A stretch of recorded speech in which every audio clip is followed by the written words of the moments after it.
Hey, I'm Pixeleighted, and today I'm going to be drawing myself as different phases I've had throughout my years, mainly through middle school, because boy did I have a lot. I didn't get the opportunity to include every single phase I've had, but phases have been a huge part of my life growing up.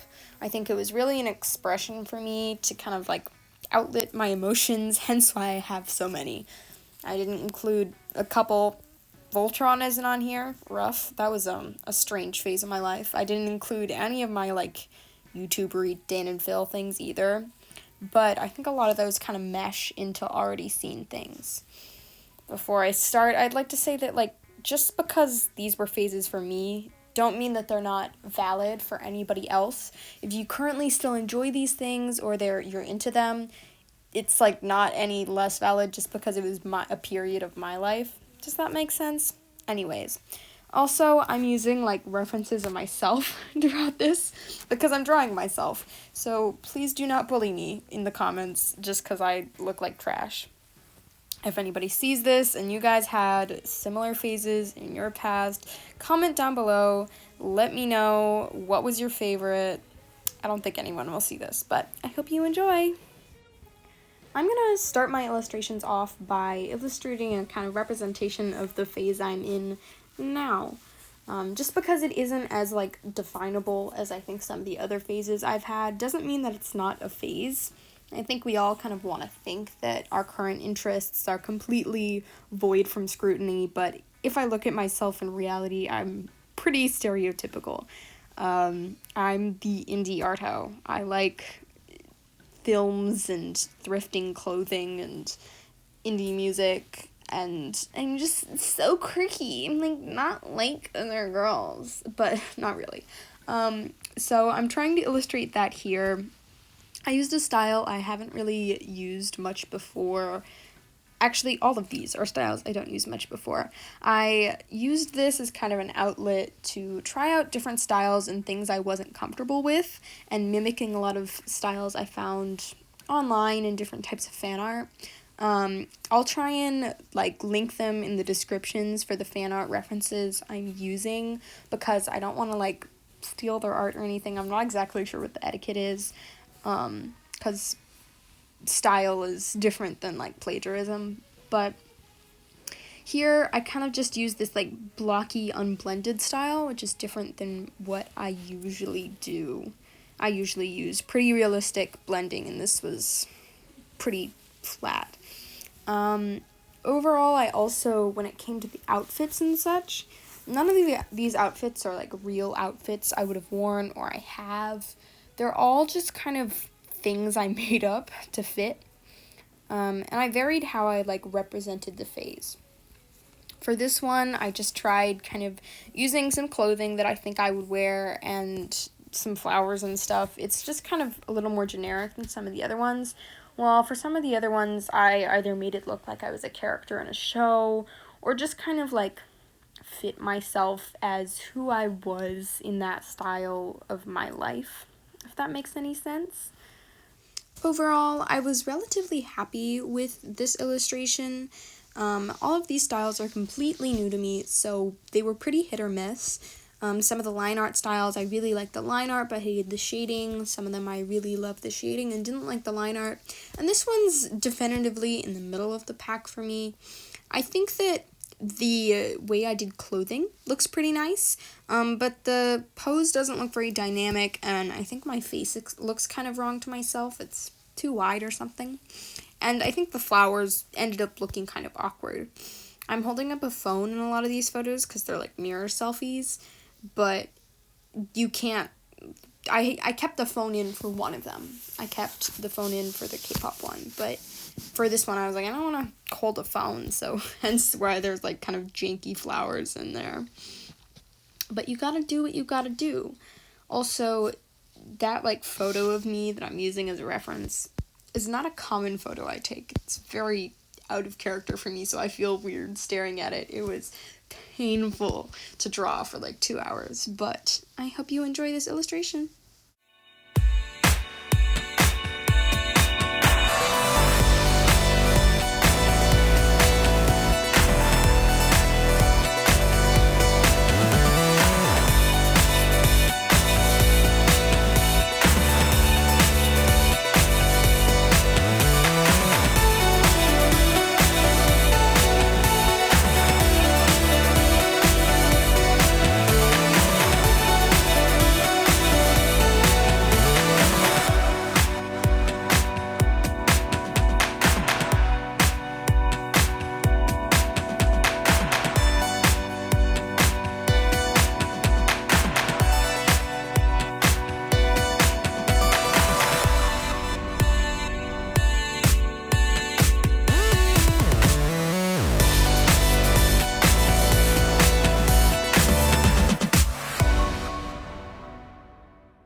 One of my first major phases was a phase that I think is pretty common, the Superwholock phase. This was between like 2014 to 2016, between like 6th grade was like probably its like peak. It was introduced to me by my family, so my whole family was into both Sherlock and Doctor Who, and I watched some of Supernatural on my own time. And overall, I was really loving those shows.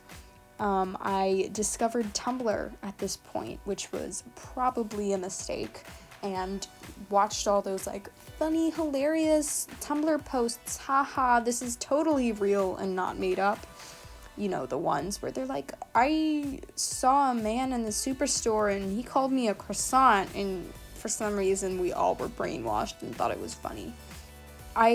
Overall, when it came to these series, I was really into, for Doctor Who, I loved, the 11th Doctor, with Clara specifically. I think that influenced my fashion at the time a lot, because I was really preppy.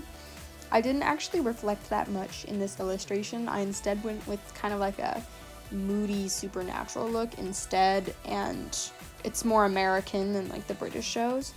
And I kind of regret that. I wish I would have done, a preppy kind of Doctor Who companion kind of look instead of this moody werewolf thing, but I did it a while ago and this is what I have. I think the discovering of Tumblr, and more accurately initially, was the re-uploading of Tumblr posts onto Pinterest. Is that a common thing, or was that just me?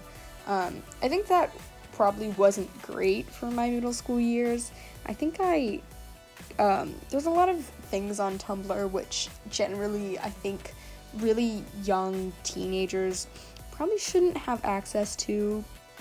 And so I think that kind of especially when it came to body image, I think many people can agree that Tumblr did no good thing for body image in 2016, 2013, anywhere between there. Overall, it's okay. It's decent. I think the pose is nice. I think the background I did after the fact made it look pretty tacky, but I'm not upset with it. Also, you'll notice is a common point throughout so many of these is that they're wearing Converse, because I could only imagine them in Converse, because I only wore Converse exclusively for 4 years of my life. I didn't have red ones though. I had black Converse, and they were so ripped throughout the sides that I couldn't even walk in them anymore. But that is this illustration. I hope you enjoy it a bit more than I did, and we'll move on to the next one.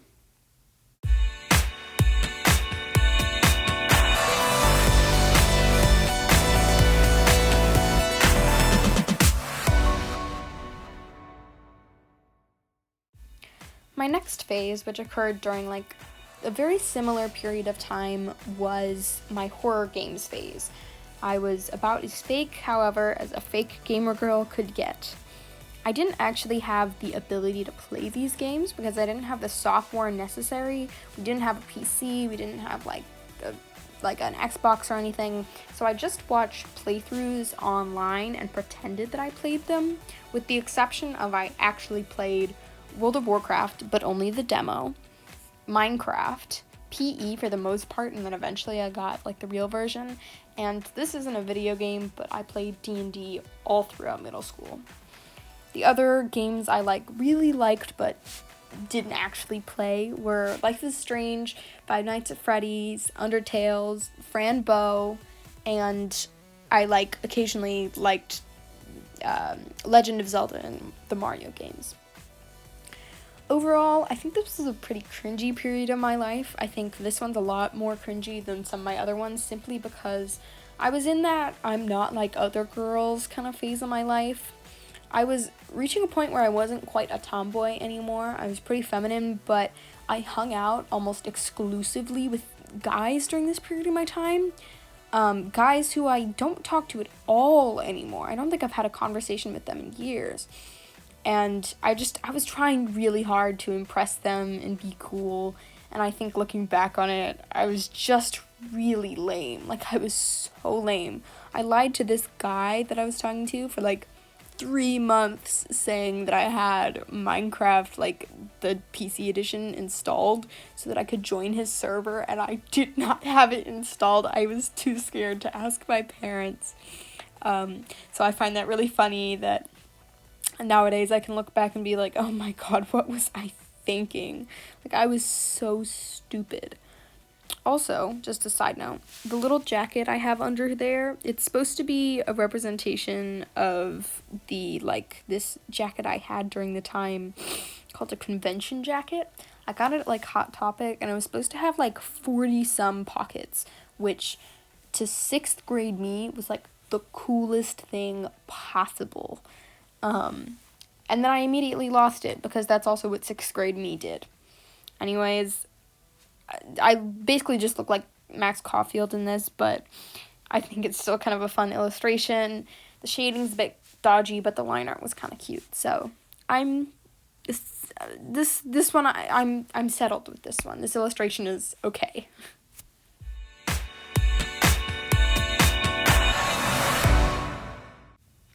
The next phase I had, probably between 2015 and 2017, was my anime phase. As you can see, it's pretty obvious. I think the other ones, you could have some leniency, but, you know, it's got a huge Sailor Moon right now. I think you could have guessed. I wasn't ever, like, an insane fan, but I was pretty darn devoted. I think I spent so much time on it, and it screwed up my sleep schedule for years. During, like, 7th grade, I would watch until about 2 or 3 in the morning, and then I would wake up at 6 to watch another hour of anime, and then go to school, which just, it wasn't sustainable in the slightest. Like, that was awful for my body, and I was wondering why I was feeling so awful. Like, no crap. You, like, got, like, 4 hours of sleep.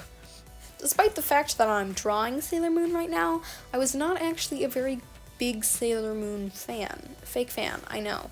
I watched Crystal, which every actual Sailor Moon fan right now is screaming and crying over the fact that I watched Crystal and not the original 90s, but it's okay. Some of my favorites were Fullmetal Alchemist, Death Parade, Parasite, Death Note, Food Wars, Free, and Haikyuu. Oh my god, I was so into Haikyuu. I also liked Your Lie in April, My Hero Academia, Black Butler, Yuri on Ice, Tokyo Ghoul, and, like, literally so many more. I watched so much anime in such a short period of time. I think anime was pretty good for me. I was never, like, weeb in, like, an awful way. I never, like, was exploitative of Japanese people. I don't think I was ever, like, awful about it. I think I was pretty okay, other than the fact that I ruined my sleep schedule. I think it's something I still respect to this day, even though, like, I don't have the time to be into anime because it's so time consuming. But I can still hold, like, a genuine conversation about anime if somebody asks about it or talks about it. Usually I can be like, oh, I know that show. Oh, I can talk about that show. And occasionally when I'm bored, I still watch anime YouTubers. A strange habit of mine, all things considered. I think there were some shows which were really good in anime. I still, to this day, Death Parade is, like, one of my favorites. Fullmetal Alchemist is great, and I think Haikyuu did a great job of characterizing their characters. Some, however, Black Butler. My cousin tried showing me Black Butler when I was, like, a 6th or 7th grader, and that was awful. That sucked. Fairy Tail, also not a fan.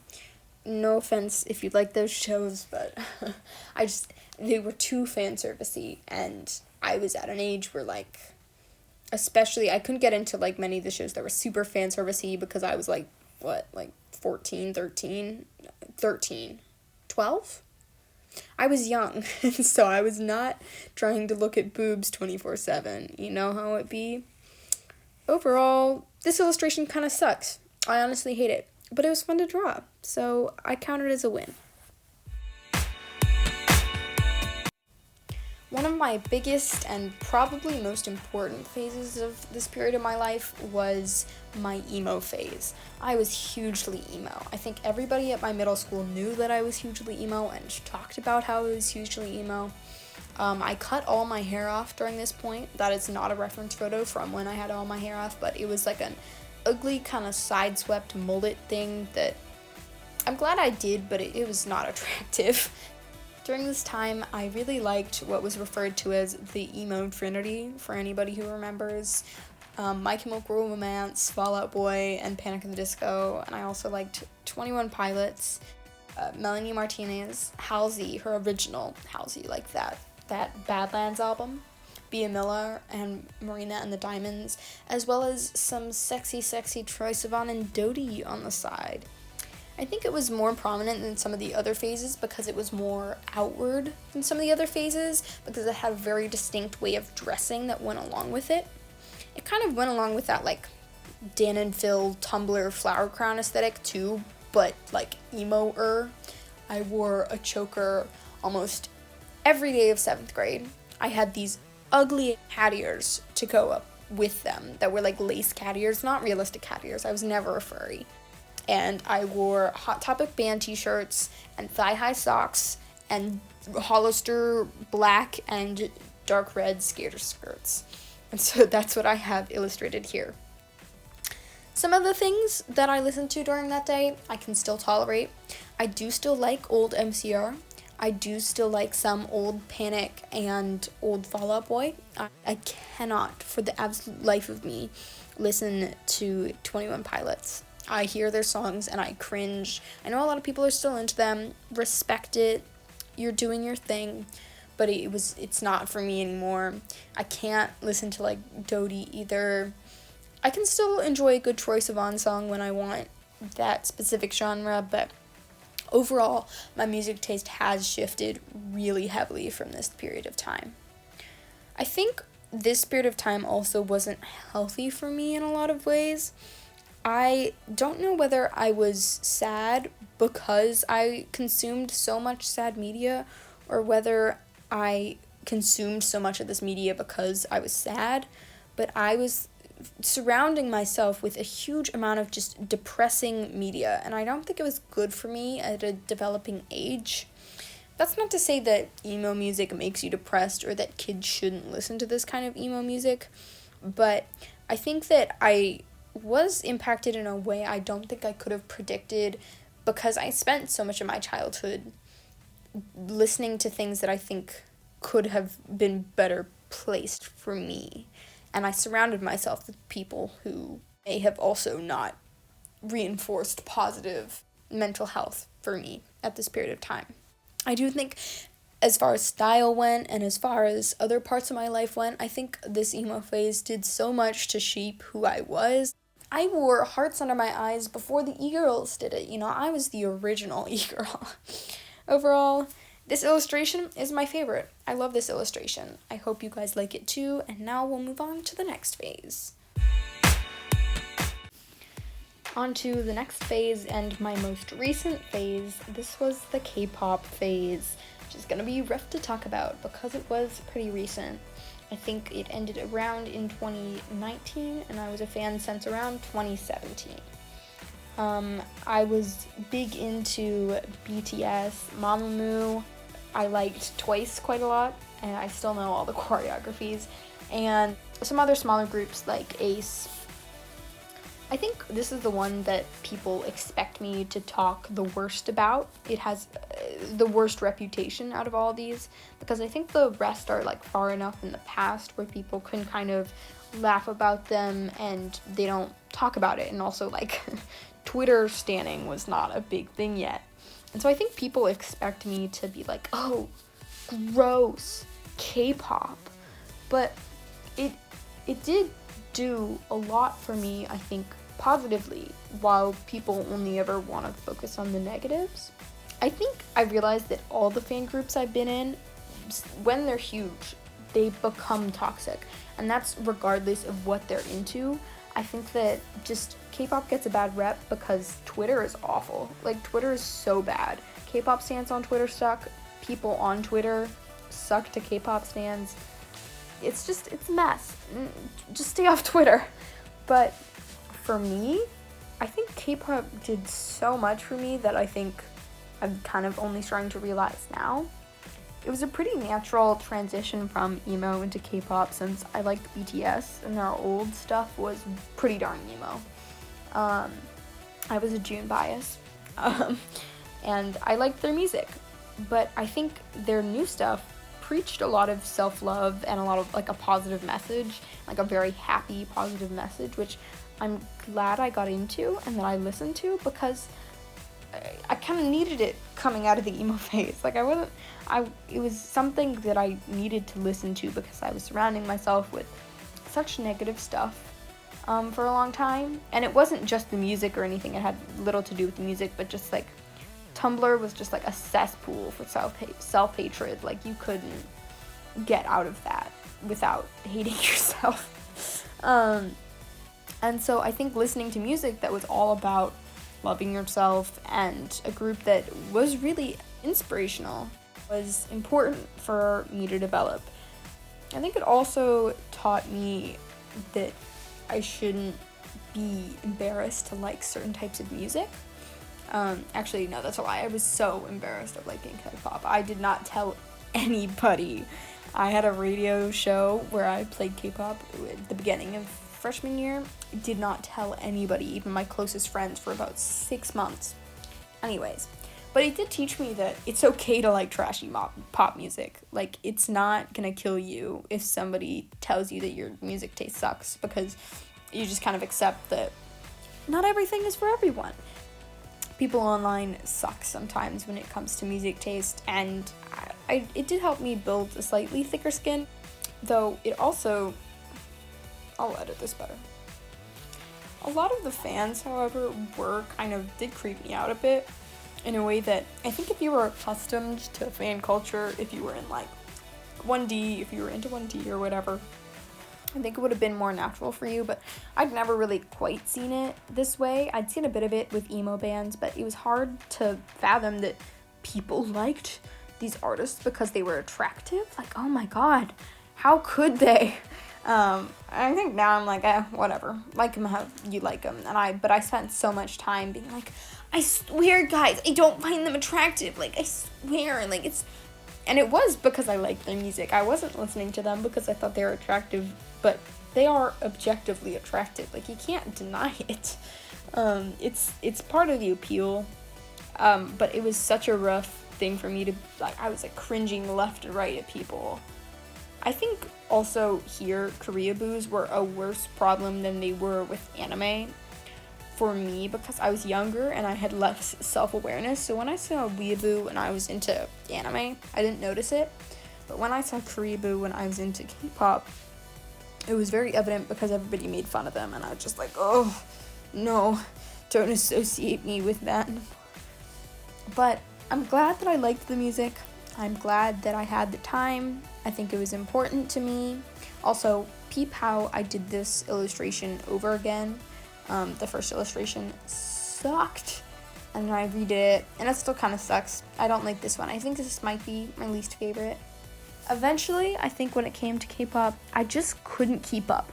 It's something where you either needed to be in it completely or completely out of it, and I didn't have the time anymore to invest, like, hours of my weekends, like, learning fan chants and dances and stuff.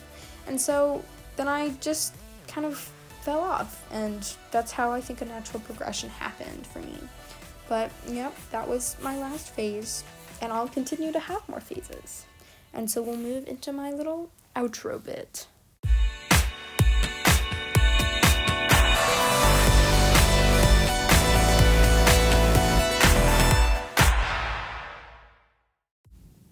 I hope you all have enjoyed this video. It was super fun for me to make and to compare all these different styles and to kind of like exercise myself out of my comfort zone, since I really only do like female faces realistically staring forward. And it was great to look back on memory lane and see how these kind of parts of my life have affected me in different ways, because I think I don't think about them enough, and they were all really important to me during that time. Also, feel free to flame me in the comments if you want. I don't care, as long as it's funny. And subscribe? No one will see this, it doesn't really matter. Anyways, see ya!